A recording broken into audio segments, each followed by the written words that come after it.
À chaque fin de mois, vous vous demandez où est passé votre argent ? Nous aussi, et on en avait marre.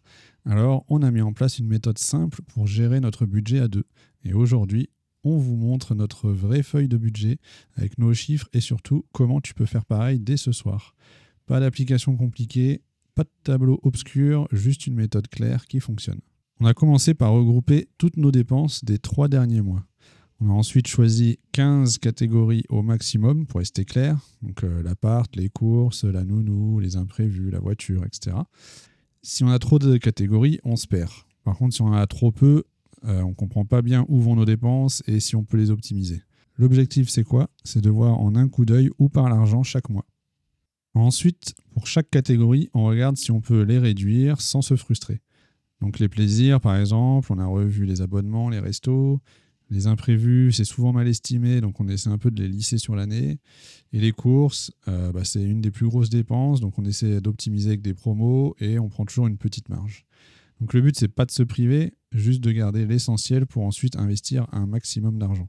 Si c'est la première année que vous le faites, ne faites pas de budget qui soit pile poil par rapport à vos dépenses. Gardez toujours une petite marge que vous ajusterez l'année suivante. Il vaut mieux avoir prévu plus que d'être trop ric-rac.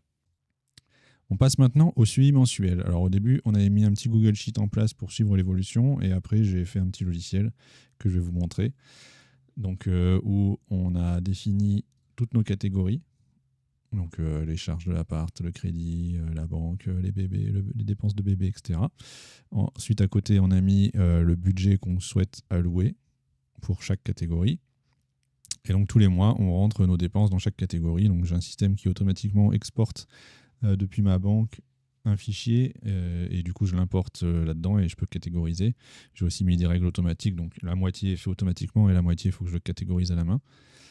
Et donc voilà, donc tous les mois on remplit, ça nous permet de facilement voir où est-ce qu'on a trop dépensé et où est-ce qu'on est bon au niveau mensuel. Et ensuite, pareil, au niveau annuel, donc où est-ce qu'on en est ? Est-ce que pour chaque catégorie, on est dans les clous ou pas ? Donc on voit que les charges, pour l'instant, on a un petit peu trop dépensé dans les charges de l'appartement. Par contre, le crédit, c'est normal, c'est exactement la même chose tous les mois. Mais par exemple, les courses, on peut voir que les courses, on est plutôt pas mal, etc. Donc chaque catégorie, on peut en plus voir est-ce qu'annuellement, on arrive à compenser, par exemple, des mois où on aurait trop dépensé par rapport à des mois où on a réussi à économiser un peu plus. Et ensuite, pour finir, donc on peut voir aussi le budget total annuel complet. Est-ce qu'on est dans les clous ? Donc pour l'instant, on voit qu'on est dans les clous. Voilà, on a 700 € de marge, entre guillemets. Alors, sachant qu'on n'a pas fini le mois, donc là, ça calcule sur le mois. Donc peut-être qu'on se rapprochera de ce qu'il y a. Donc voilà, la technique, c'est de se dire, tous les mois, on catégorise. Tous les mois, on essaie de ne rien avoir dans le rouge, mais bon, c'est pas toujours possible. Hein. Il y a les aléas de la vie qui font que des fois, on a des catégories qui sont dans le rouge. Donc, on essaie, si possible, les mois suivants, de rattraper les catégories où on a un petit peu trop dépensé pour que déjà à l'année, si possible, ce soit tout dans le vert. Voilà, on voit que c'est pas le cas. Et le but ultime, c'est que ici, en tout cas, ce soit dans le vert. Il ne faut surtout pas que cette valeur de budget total, global, soit dans le rouge. Et pour finir, donc voilà, ce petit outil, on a aussi un suivi donc pour chaque mois pour voir l'évolution. Donc la courbe verte, c'est le budget théorique sur le mois. Et la courbe rouge, donc c'est le vrai budget qu'on est en train de faire ce mois-ci. Et les pointillés, c'est le mois précédent. Ensuite, ce qui est bien, c'est de voir un peu la distribution de votre budget.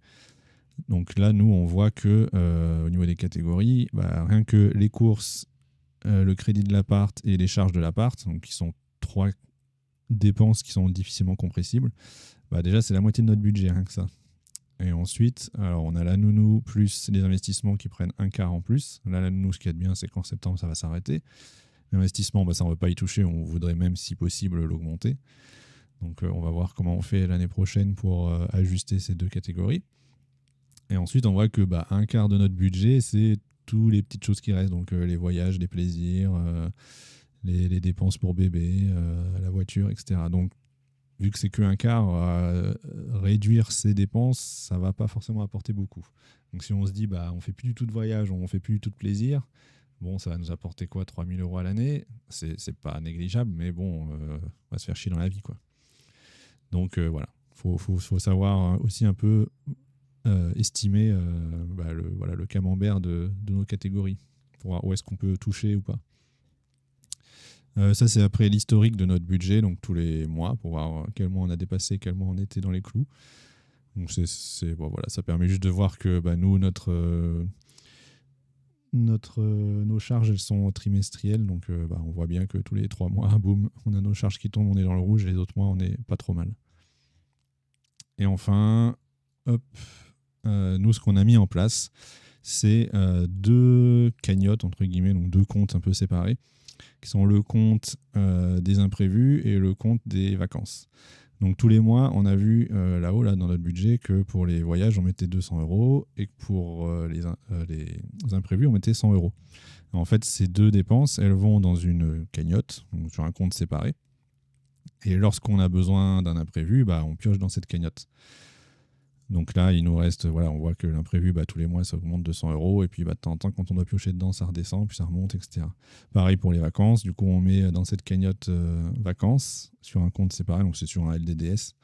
Comme ça, c'est un tout petit peu rémunéré. Et dès qu'on part en vacances, on sait que là, par exemple, on avait le droit à maximum 478 € pour partir en vacances. On ne fait pas plus, quoi. Donc là, on voit que ça a un peu dépensé. Mais comme tous les mois, on remet 200 €, c'est remonté, etc. Donc voilà un peu notre technique budgétaire. Et maintenant, l'étape 4, c'est la répartition dans le couple. Donc parlons argent dans le couple. Qui paye quoi ? Donc on a 3 méthodes possibles. Donc le 50-50, donc c'est simple, mais c'est parfois injuste si les salaires sont vraiment inégaux. La proportionnelle au revenu, donc ça c'est ce qu'on a choisi, c'est plus équitable. Avant d'être au chômage, du coup je gagnais plus que ma femme, donc je donnais beaucoup plus dans le couple. Maintenant on a un peu réparti différemment. Et il y a aussi la possibilité d'une mise en commun totale. Donc à voir si ça vous convient. Donc vous mettez absolument tout en commun. Et du coup, par rapport au budget que vous avez fait, par exemple, vous rajoutez 2 catégories, une catégorie personne 1 et personne 2, dans lesquelles vous attribuez le reste. Donc ce qui compte, c'est que tout soit clair et accepté par les deux. C'est une discussion qu'il faut avoir pour choisir ce qui convient à tout le monde. Et voilà notre méthode: catégoriser, ajuster et suivre en équipe. Pensez à vous abonner si vous voulez voir notre suivi mois après mois avec nos vrais chiffres et des astuces investissement. Dites-moi en commentaire comment vous gérez votre budget et si vous voulez que je fasse une vidéo complète sur l'outil que j'ai créé. À bientôt!